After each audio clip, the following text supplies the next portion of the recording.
Hello everybody and welcome back to Expert Examiner IELTS. My name is Glyn and in this video we have another practice speaking test with Margaret. So let's check it out. Good afternoon, my name is Glyn. Would you please tell me your full name? My name is Margaret Isabellina, but you can call me Margaret. Thank you, Margaret. Now, in this first part of the test, I'm going to ask you some questions about yourself. What town or city do you live in? I live in Moscow, which is the capital of Russia. Specifically, that's the largest city here, I believe. And do you like living in Moscow? Well, it's debatable because I don't exactly live in Moscow. I live in Balashikha, which is on the outskirts of Moscow. But I can say that living in the center of the city is probably nice, but I live, again, pretty far from it. So I have to take about 2 hours each day to get here. So I would say it's pretty annoying, actually. And how has your area changed in recent times? Well, the last thing I can think of is probably the reconstruction of the local hospital. I mean, it's been reconstructed for 2 years now, I believe, and they haven't finished yet. So, yeah, that's the biggest fix they're going to make. And do you think you'll continue living in this place in the future? I hope not. I hope I'm going to get enrolled into the master's program in Germany. So I think about a year more now, and that's it. Let's move on now and talk about education. What was your favorite subject in school? I probably can say it was literature. Yeah, because I was really good with the humanitarian sciences back at school, and I was also good with English too. So these were my favorite ones, and also the teachers loved me very much, which made it easier for me to get engaged in lessons. So yeah, that's it. And did you ever have any problems with any of your school teachers? Yes, I did. Actually, a couple of days ago, I was looking through my school memories, like, the diaries and everything, and I found my school diary from like the fourth grade or something. And I had the same teacher, the same English teacher throughout my all throughout my school years. And I found the note, it was like the mark I got in the lesson, it was like 5, which is the highest score, the highest mark you can get in school in Russia. But then I looked down at the bottom of the page, there was like this little note, like behavior is like 2, and it's like the lowest you can get. So yeah, I think that was my relationship with this teacher throughout all my school years. Yeah, but that was fun. And have you ever taken any courses outside of school or university? Uh, Outside of school, I guess not, but right now I'm in the fourth year of my bachelor's degree, and I'm taking additional courses on the fundamental mathematical analysis, the calculus and everything, and also organic chemistry. So I'm taking these to make sure that I'm well prepared for my master's degree. Let's talk about movies now. What type of movies do you enjoy watching? Well, I actually don't really like movies very much because it's really hard for me to just sit still and like watch the screen for about 2 hours or so. So I prefer watching series. And the last series I've started to watch was Twin Peaks, and I'm actually ending watching it right now. And how often do you go to the cinema? Not really often, I guess. Maybe I think this year I've been to the cinema about maybe 2 times or something like this. And since we don't really have international foreign movies here in Russia now, I had to watch a couple of Russian movies, and I think it was destructible for my psyche, but still, I've been here for like 2 times. And do you have a favorite actor or director? The first thing that comes to mind is probably Christopher Nolan because he's also very famous. There are a lot of memes on the net about him. And I really liked Tenet, especially because of Robert Pattinson. Well, I guess it's the same thing with everyone. Uh, yeah, I think that's it. All right, thank you. Now, in this next part of the test, I'm going to give you a topic, and I would like you to speak about the topic for between 1 and 2 minutes. But before you do that, you will have 1 minute to prepare for your talk, and you may take notes if you wish. Do you understand? Yes.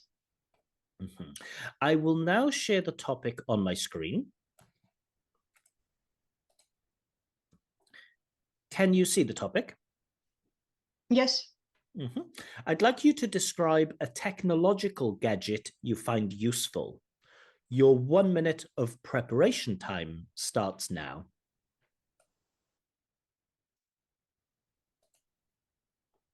Okay, so that's the end of your preparation time. To remind you, you will have between 1 and 2 minutes to give your talk, and I will let you know when the time is up. Can you start speaking now, please? Okay, so I would like to tell you about my phone. Well, I guess everyone has one.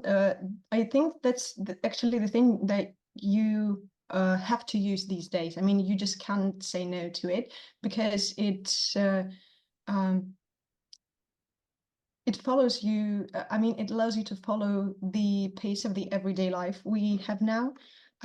And I think that the biggest advantage of it is that you can access any information very quickly. I mean, on the net, on any social media, on Reddit, for example, or Instagram, or anything really, or Telegram. I mean, wherever messenger, wherever social network you would like to choose, you can just have a really quick access to it. On the other hand, you can scroll through Wikipedia or any other so-called official sources to make sure you can understand a specific subject, a specific thing very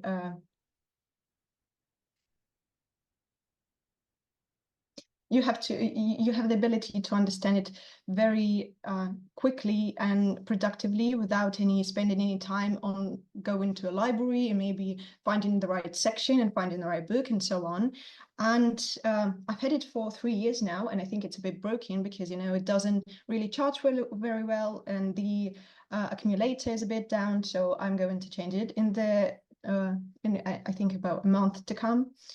So I can also say that I use it, I think, on an everyday basis because everyone does so. But on the other hand, I think that it is very unnecessary to use social media a lot. And the smartphone always in your hand basically provokes you to do that. And you have to resist this temptation to make sure that you just don't get, all twirled up in this swirl of unnecessary activity. And I think that Okay, social thank you. media. So you've been describing a technological gadget you find useful. Let's move on now and talk about technology in general. How has technology changed the way that we communicate? Well, in many ways, actually. I mean, even now we are talking through Zoom, thanks to whoever invented it, but still. And also, it's been a lot of help in the coronavirus season, I believe. And also, of course, we can see it even like on the Apple website, they update their gadgets, I think like a couple of times each year. And that's actually a question of whether it's necessary or whether it's actually required, because they don't change a lot and that can cause overconsumption. But still, yeah, I think that's how technologies change. And do you think technology can help us to be happier? Well, yes, definitely. But again, it's a big question because, obviously, there's been a talk about how dopamine is easily produced in the brain thanks to the social media, like Reels or Shorts on YouTube or whatever. But still, it actually destroys the neurochemical links in our brain. So we have to be very careful about it. For example, like I believe the Zoomers and the Alphas, the Alpha generation, obviously, some people from those generations are very addicted to social media, and they must be very careful when using it. And some people think that schools and universities are too slow to use new technology. What do you think? Well, I wouldn't say so, because actually I've been thinking about it just yesterday, I believe. I've been thinking about how, when I was even in the 4th grade of school or something, there was like one computer in a school and that's it.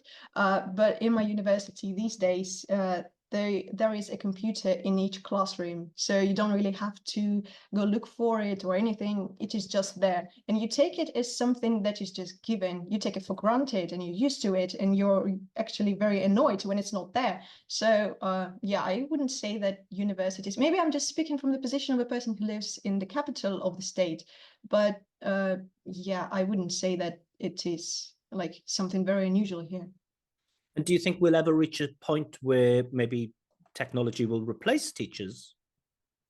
I hope not, because I've been trying to do these tests, which is AI generated. I mean, it's been human checked, obviously, but it was AI generated in the first place, and you can't really explain your situation to a computer, and that can be very debatable. I mean, that's the same question with the services and everything. But if talking about education specifically, I think it is very. I think it's very sort of unsettling for a person to be educated by a computer, and that's been showed. Well, I mean, in coronavirus era again, because a lot of children were homeschooled this time, and they had to they had to sit through the whole day of sitting in front of computer just to make sure that they pass the grade, they pass the exam at the end of the semester. So I think they were not really happy with that. And what are some potential downsides of relying too much on technology? Well, I guess actually there are many areas that I'm not sure about. For example, if talking about education specifically, as I said before, it can be very destructive and also annoying to a pupil, to a student, to sit in front of a computer every day when they are used to communicating with the teacher. I mean, as a person teacher, On the other hand, if we're talking about production in basically any industry, still, I mean, nowadays, the computers and the machinery are not very suitable to operate themselves, because anyways they need a human operator and they can help them, I mean the humans, but they can't really replace them completely. So I think we're pretty far from this point. But on the other hand, talking about if I think there are more downsides to it, I think there probably are. I think there probably are, because the human labor is becoming more cheap because it can be easily replaced with a machine or something. And I think it's going to cause some havoc if it actually happens ever. Okay, thank you. That is the end of the test. All right, so I hope you enjoyed that practice speaking test with Margaret. Of course, let me know what score you think she deserves in the comments below. Of course, in the next day or so, probably tomorrow, I will upload another video with my feedback, my commentary, and also with the scores for this performance.